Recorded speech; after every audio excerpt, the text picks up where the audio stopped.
Alors, si tu as plus de 40 ans, tu as sûrement déjà entendu des gens te dire évite les aliments à indice glycémique élevé. Mais cette phrase, à elle seule, peut te faire éviter des aliments qui sont en fait très bons pour toi.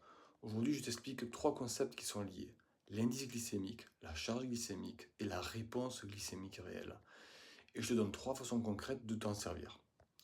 Donc, on va commencer par l'indice glycémique. Alors, c'est une note de 0 à 100. On prend une quantité d'un aliment qui apporte 50 grammes de glucides, que ce soit une toute petite quantité de sucre pur ou une grosse quantité de légumes, et on mesure à quelle vitesse ça fait monter ta glycémie comparé à 50 grammes de glucose pure, la référence qu'on fixe à 100. Maintenant, pourquoi c'est utile ça? Parce qu'à quantité de glucides strictement égale, tous les aliments ne se comportent pas pareil dans ton corps. Les fibres, la structure de l'amidon, la présence de graisse ou de protéines, tout ça change ta vitesse d'absorption. Mais l'indice glycémique ne dit rien sur combien tu en manges réellement. C'est là qu'intervient la charge glycémique. Elle combine l'indice glycémique et la quantité de glucides de ta portion réelle. Le résultat, c'est que deux aliments très différents peuvent avoir un impact théorique identique.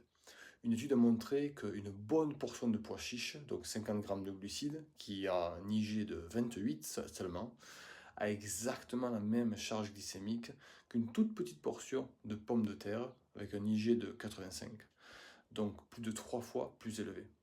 Deux indices glycémiques à l'opposé l'un de l'autre, mais un même impact final calculé, une fois la portion prise en compte. Alors, la réponse glycémique réelle, ça c'est la pièce manquante qui est importante de savoir. Parce que l'indice glycémique ou IG et la charge glycémique sont des calculs qui sont théoriques, faits sur un aliment isolé à jeun.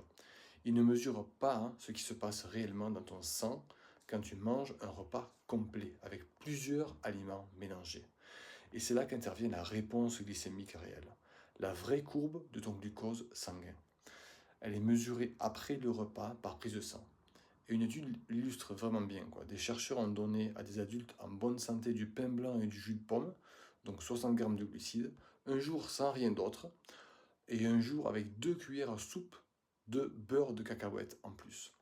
La charge glycémique théorique du repas n'avait quasi pas changé, mais la réponse glycémique réelle, mesurée par prise de sang, était nettement plus basse avec le beurre de cacahuète. Parce que les graisses et les protéines qui sont inclus dans le beurre de cacahuète ralentissent la vitesse à laquelle le sucre arrive dans le sang. Alors après 40 ans, la sensibilité à l'insuline a tendance à diminuer naturellement. Ton corps devient un peu moins efficace pour gérer